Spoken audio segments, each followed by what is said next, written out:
To it. We're going to kick off with fireside chat with Stuart Logan, if you'd like to come on up. Hello. Can you hear me? There's no fire, so it's just a TV side chat. Stuart is a very old friend of mine. I have the pleasure of being an investor in Twine. I'm going to let him talk about what Twine is briefly, if you want to go ahead with that. Can everyone hear me? Yeah? Hi everyone, nice to be here in Macclesfield. So Twine is an online marketplace. We connect companies to creative, tech, marketing freelancers. We have over 1 million registered experts on the platform. We really help companies build what's next, and we are the operating system for independent work for our experts on the network. Shall I leave it as a brief thing, or shall I keep going? I think you can say a bit more, yeah. Well, okay. So I think you say it better than I do. There's lots of other platforms online that connect people to work. I guess where we're different to other areas, we focus on freelance experts. We vet our experts, so they are high quality and good standard for any of the companies that want to hire them. We help companies build teams, not just independent hires. And then we have a different business model from other platforms that really kind of is a more cohesive way for people to work. We don't charge on a kind of hidden, murky commission model like some of our competitors, but it's a transparent subscription model. We've been going 10 years now. We're still a small team, but very much an international platform. We've got big clients all over the world. So 10 years is a long time in the life of a startup. I've been with you through some of that journey, and I've seen a couple of pivots at least. Obviously starting out as Clowdy as a platform to kind of help musicians find collaborators, then into the marketplace that currently exists, and then onwards into the Twine AI proposition. What's that journey been like? Where have you kind of nearly hit the wall, and how have the team kind of dealt with those pivots over time? Yeah, it has been a journey, 10 years. So I'll give a backstory of the kind of whole history. As Chris mentioned, we started as a network for creatives called Clowdy. We were trying to fill the gap where LinkedIn didn't particularly work well for creative people. And it was very much focused on music, and I think that's how we got connected with all the work that you're doing in that space. We managed to raise some money in Manchester from an angel investor, and then we got a fund to invest, a local regional fund. We, off the back of that, rebranded to Twine. We realized it was back in 2015, it was the age of social networks and the beginning of mobile, or mobile was really kind of in full swing. And the age-old question of how are you going to make money through a social network was really kind of, once we'd raised money, that became really paramount. And the biggest pain point our creatives had was finding work. So then we decided, right, let's open it up to be a marketplace, and we rebranded to Twine. We raised more money off the back of that. We managed to get into an accelerator called Seed Camp in London, which really opened some doors. Interestingly, actually, Nick, the founder of Revolut, was in our cohort as well. So we've taken quite different journeys there. They're probably valued about, I don't know, 1 million times more than us at the moment. We get to the same end place. Yeah, I heard today they're going to exit for something like, he's going to do 60 billion, I think, be the wealthiest man in the UK. So yeah, really, really interesting. But yeah, he's a phenomenal guy. But yeah, that really opened up doors, raising money and joining Seed Camp. We then, we raised a little bit more money off the back of that. Then the plan was grow and sail off into the sunset with an exit after that. The reality was very different. We spent money badly. We opened it up to be a two-sided marketplace. We understood the creatives in the network, but we really didn't understand who the companies were hiring them. And what their pain points were, where they existed, how we would reach them. So we started doing marketing campaigns badly, burned through cash quickly, which is a really bad combination, mixed in with being unprofitable. You basically have this bank balance going down to zero, so there's this ticking time bomb. which is a really horrible experience, if I'm honest. And that's definitely something other founders who aren't profitable will be well aware of. You basically get yourself on this journey where you've got to keep raising until you get to profitability. So it sounds all good raising, but actually there's some serious parts to it. Through that point was probably the lowest bit, because we had to cut the team, which was a very horrible experience for everyone involved, and there were some really great people in the team then. But through that experience, we went down to a kind of skeleton team. In 2017, I call it the Cockroach year, where we were just surviving. And we then opened up a new business model. We'd got to a couple 100,000 registered members on the network by this point. So we were good at getting the creators on board. So what could we do with that? So we decided to open up an ad model at that point. And that really kept us alive through 2017. And then from there, we gradually built up and gradually started growing. And then as a really interesting opportunity kind of landed on our feet, I really remember the day it happened. There was this inbound email, and it said, "We're looking for 1,000 actors, can you help?" We're like, actors? I mean, we had like 200 actors on Twine or something like that. It wasn't an area we'd focused on. Like, okay, interesting. Why do they need actors? So we got on the phone, we spoke to them. And it actually transpired they didn't need actors, they just needed people, and it was to crowdsource a video data set, and it was to train AI on in an action recognition model. It was a really dull project where they wanted people getting in and out of vehicles, opening doors, doing quite boring, mundane things, but it was to train an AI vision model, and this was back in 2018. And we were like, okay, so they don't need actors, they just need the crowd. We can leverage the 200,000 creatives we've got on the network who might want to moonlight creating this data. Ended up being a really successful project. We got 10,000 people to work on that project who created 1 million videos, which would have been hundreds of millions of images to train the model on, and we ended up working with that client for a couple of years.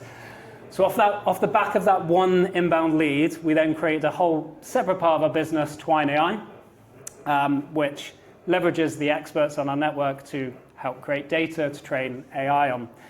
And that was complete lucky happenstance that email came in and found us. So that ended up being a big part of our business through COVID. That was a big area of focus all the way through to today. And the original part of the business was growing. We were getting a bigger network, and that was going well.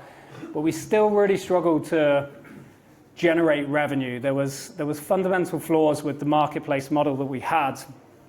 Connecting people in a labor market, when people start working together, why would they use you to transact with, and why would they make payments through the platform? And that was back then how we made money. Transactions.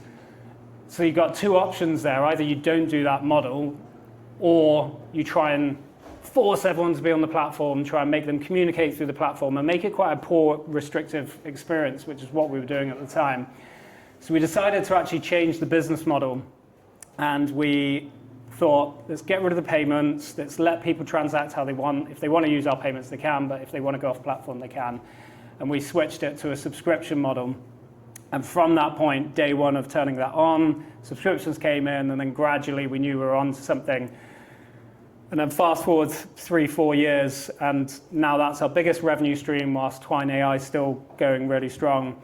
And we're in a much better place, and I think we're in a much better position as a business, and we can actually deliver on some of the things we were trying to do back in 2015, but in a much more effective way.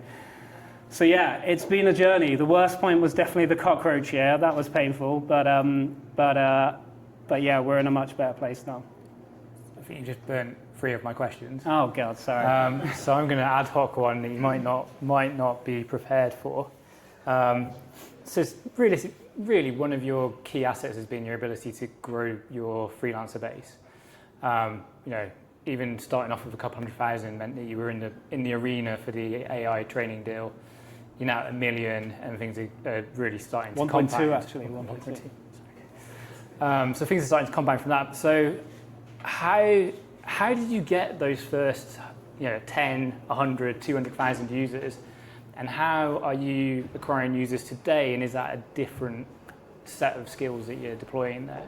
Yeah, totally different. Like, we had to be really scrappy in the early days. And to be honest, I think there's kind of, with startups, you've always got to be looking out what's out there and kind of what opportunities they are. So we were, in those early days, I think we actually did really well on, we did, because we did have a mobile app back then. We canned that after a while because it wasn't particularly useful, but Facebook had just launched their paid ads, and it was so cheap back then. So that was a massive way that we got lots of creators on board.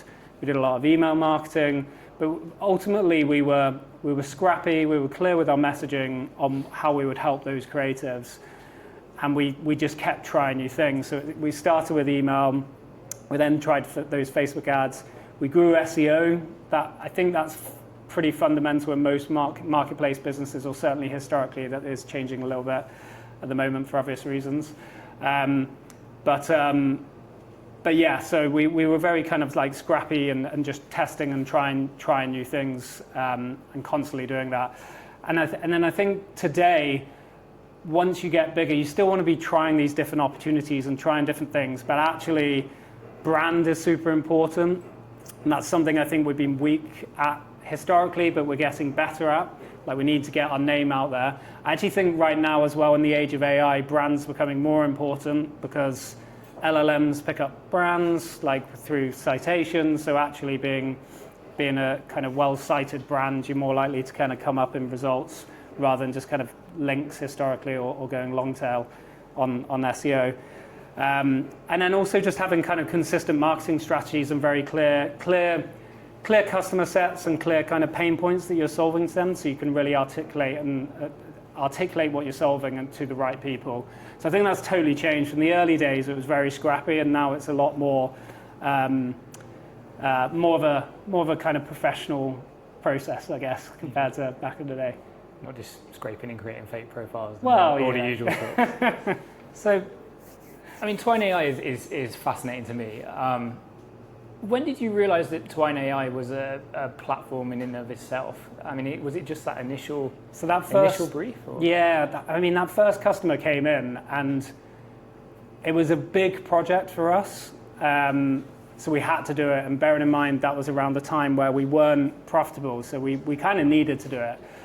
And it was from that we were like, it gave us conviction to try and speak to other companies. Interestingly though, outbound sales did not work in that industry, and still doesn't really for us. We actually had to build kind of, again, presence and make people aware that that's what we did. And then we got inbound leads. I think it's kind of the kind of industry it is, you only have, like the engineers only need kind of data sets at certain points while they're training models, and then they might not need it for a while afterwards. So they'll kind of fine tune or do other things, but they'll need that kind of pre-training data at one point in their journey as a business, or a couple points, but like they don't need it every week, right? Like they need it at certain points of time. So that's why outbound sales just didn't work, but we needed to have a shop front that they could kind of find us. And interestingly, back then, no one was really competing in this space, so actually SEO really worked for us, which sounds bizarre in a niche market, but it really did. So yeah, from that first company, we tried outbound. We could feel that there was like interest, but like we weren't converting. But then we just started getting more and more over time, inbound leads, and then converting more and more like interesting brands, like some leading brands around the world and stuff. And it shifted as well. Like those early projects were crowd collection, data collection.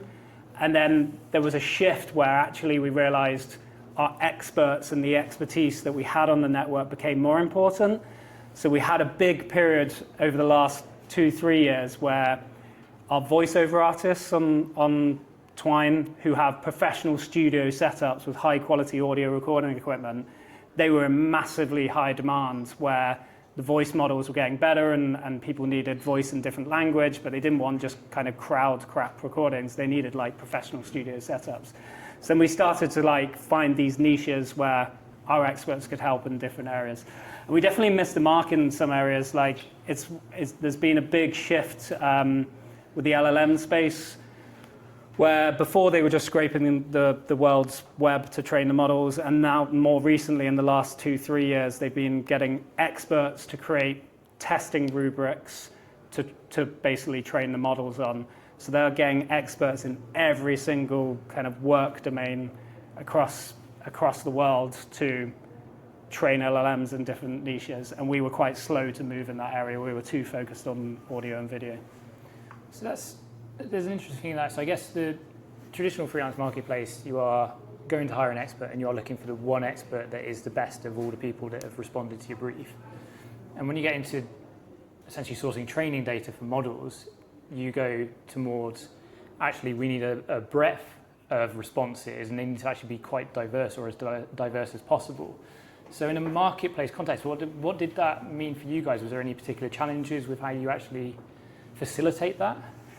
Yeah, in voice data sets, or even vision ones where like it's biometric, they want very much kind of 20%, like 50-50 male, female, like different age brackets, different ethnicities, accents and everything. And that becomes super challenging because there's like employment laws and everything of like how you can put a job online, because you can't be discriminatory, right? So yeah, loads of challenges around that don't probably want to get into too much here. What about actually paying for it? Because I guess you're creating a lot of very small, low volume transactions. Does that become an issue? Or? Yeah, in the early days where there were like lots of small payments with the crowd-based data, the kind of microtransaction stuff, there were some challenges there. Actually, that's kind of shifted now where we're hiring more experts. They're more kind of standard day rate. People will be hired for a day of work or even longer, like weeks of work on a project. So that's become less of an issue over time, but was historically. But that certainly put us in like a really unique position because we'd built the marketplace and we had a payment system. That was a huge advantage to us to winning loads of these AI customers. Okay, I'm gonna change tack now and talk a bit about your fundraising, because obviously you've raised more than £1.2 million, and it's predominantly in the Northwest, and it's a Northwest meetup. So what were some of the challenges that came with raising that kind of capital in the Northwest? And is it something you would do again? I'll start with the latter. Is it something I'll do again? I think you've got to be really clear on what you're trying to achieve if you raise money. Like, people invest in the company because they want an exit. They want to 10 times their money, 100 times their money. It's particularly VC. They want, a many multiple exit.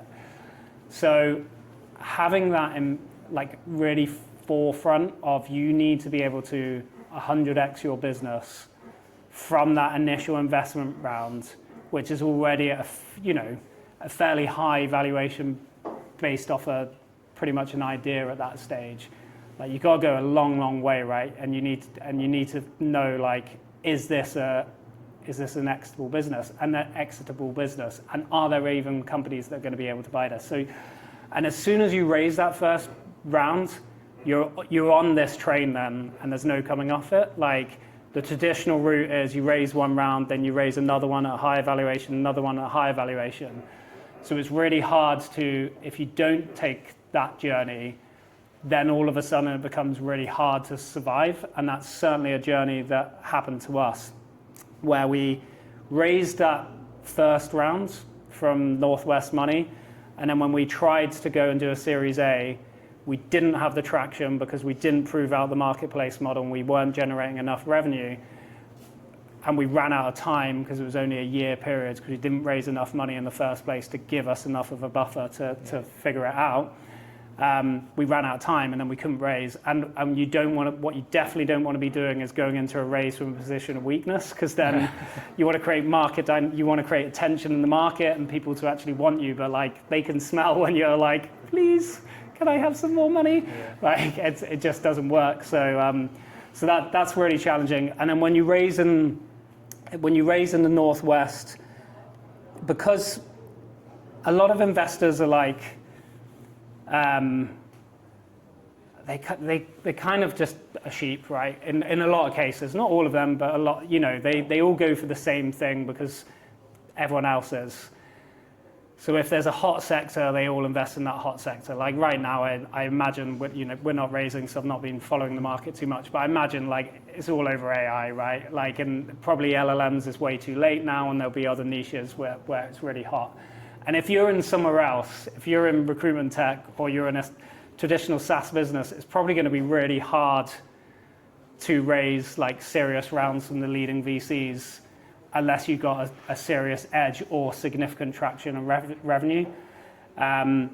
So we raised from a Northwest regional VC, which wasn't one of the leading kind of seed companies, seed investors, which then isn't a strong signal to then do your next raise. And then we also didn't raise enough.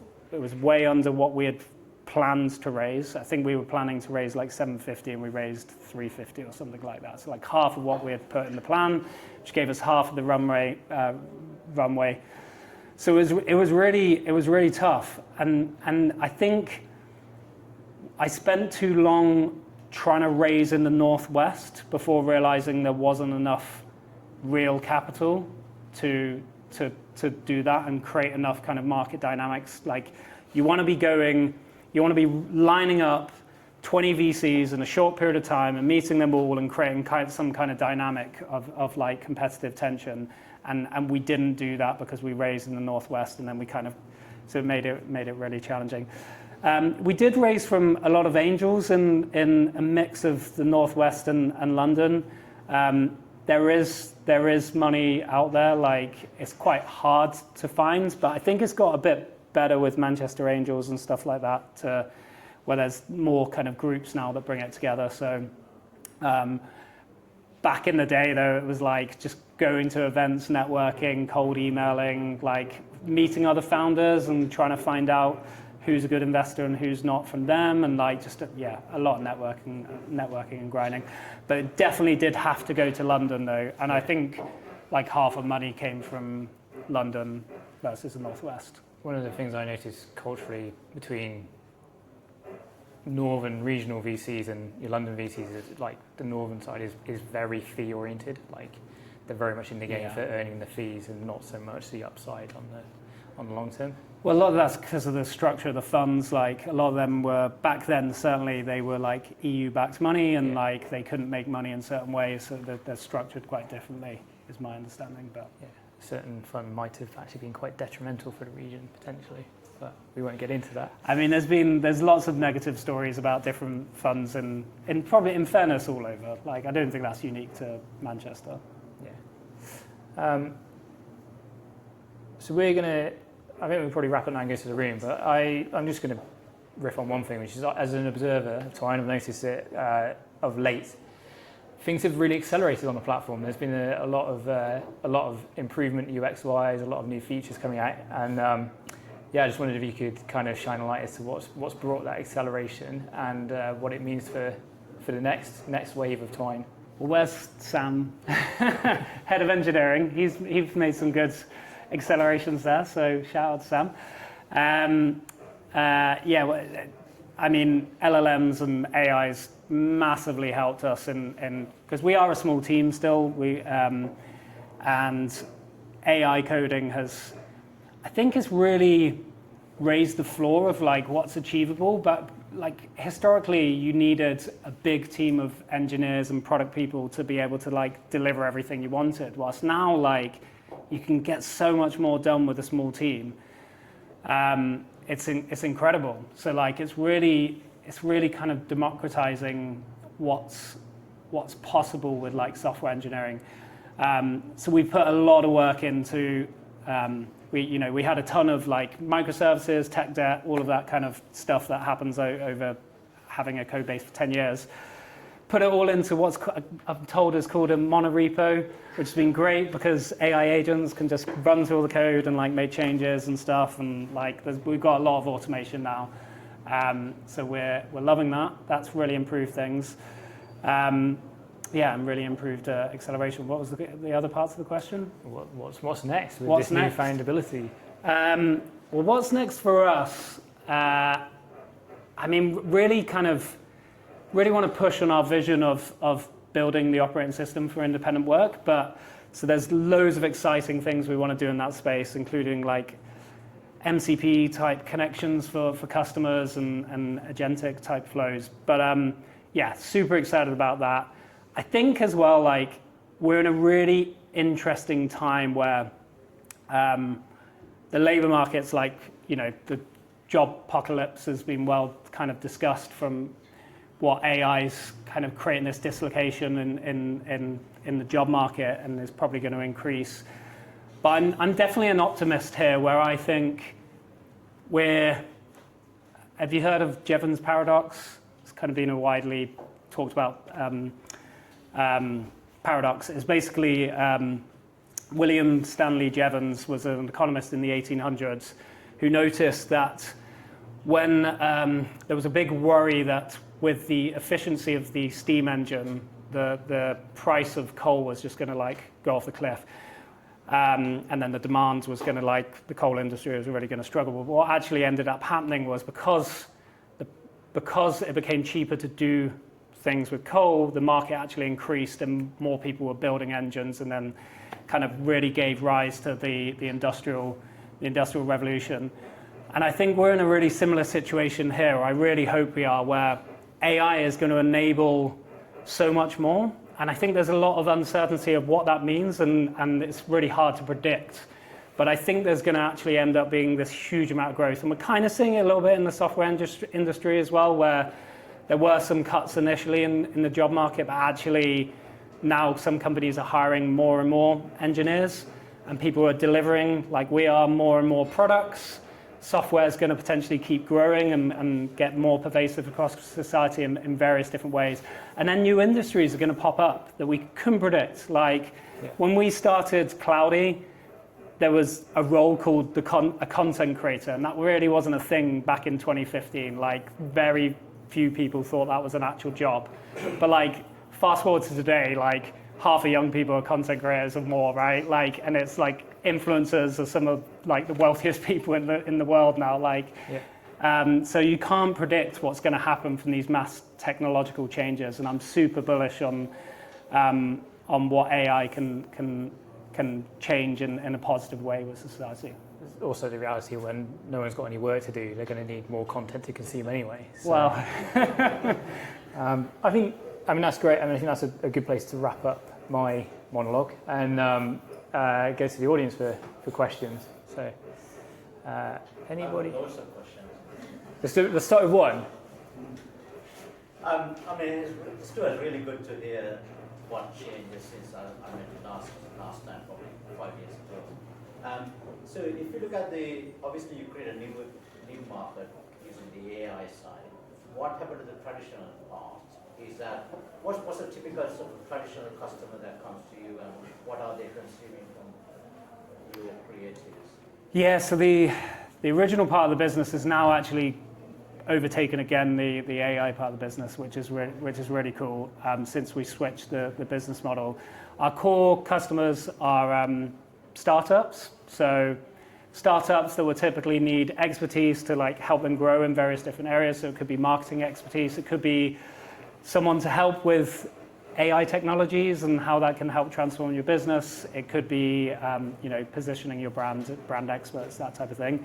The other area is consumer brands, so health companies, consumer apps, those types of products, and particularly in the marketing area, we really help those types of businesses. So, PPC experts, SEO experts, software engineer experts, app creation, conversion rate optimization. It's different niche experts. So yeah, there are two customer sets now. If there's time, I'll come back. But Okay. Anyone else? That was great. I've known you for years and I still didn't know all that stuff. The subscription model, is that both sides of the marketplace?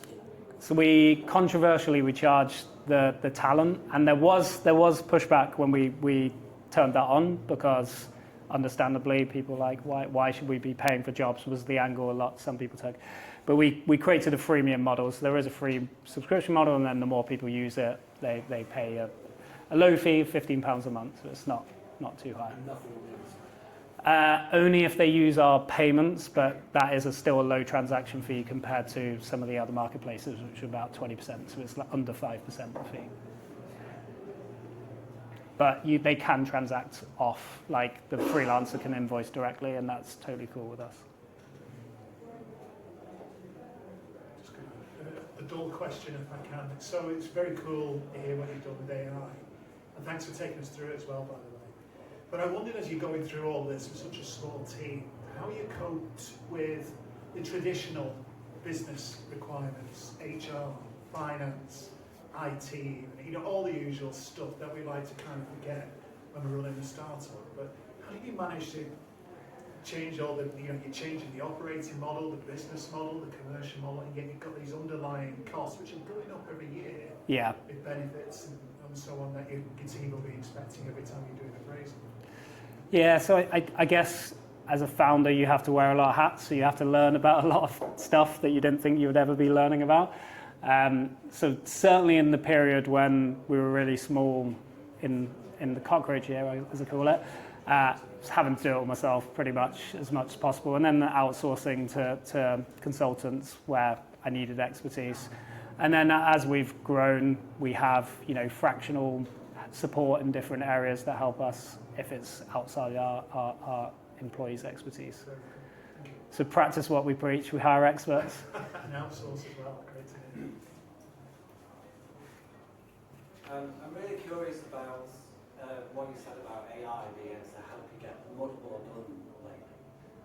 And I'm wondering what your thoughts are on where the constraints are now in this new AI world. So we used to have engineers that coordinating a lot of engineers to do something for your product was quite a difficult thing. Now it sounds like it's easier. Does that mean you can scale more? And what are the constraints around doing that? So, I mean, in engineering, what we're seeing is, and what I've heard and probably what you see as well, is reviewing, PR reviews and everything, it's kind of bottlenecked in other areas. So it's not so much the writing of the code, it's I guess, it's actually making sure the scoping of your requirement is really clear up front. Before, because you would be speaking to people, you could probably do less work and then chat to them as they were working through a project. Whilst now you got to be really clear up front because you don't want AI to go off in a completely wrong tangent. So yeah, scoping is really important, and then reviewing work is really important. In the coding world in particular, there's some red flags of AI. There's going to be a lot of security issues coming up down the pipe for sure. That's undoubtedly going to happen where people are just not reviewing codes, and then bad code's going to get in there. So yeah, reviewing the work. So scoping, conceptualizing, actually understanding what you need to do is still a massive challenge, right? Even if we just had something that can do everything and do all the doing, you still need to know what you're going to do, who your customer is, what their pain points are, what problem you're trying to solve. So that's still a massive issue, right? And if anything, that's going to be really what differentiates you as a business, right? I mentioned before, that floor is raising and the expectation of what acceptable is. A standard UI now in a website has to be better because AI can just generate a Tailwind sort of CSS styled front end, which looks great. So you need to be that as a minimum now, and then the ones that are going to stand out are kind of pushing beyond that. So yeah, scoping and reviewing. On the engineering side, I had a fairly wine-fueled conversation about this last week, and my take is actually the principles of XP are going to come back. XP's, anyone know what XP means in this room? Extreme programming. So the room would have been full of people putting their hands up in years gone by, but the tenets of XP are things like test-driven development, and I think behavior-driven design, and test-driven development are actually going to become the facilitators for teams that can go very fast with AI but still be safe. So we write our tests before we allow AI to generate code to make them pass. And I think Do you actually do that? That's so boring. I haven't shipped a security hole into production yet. Well, fair enough.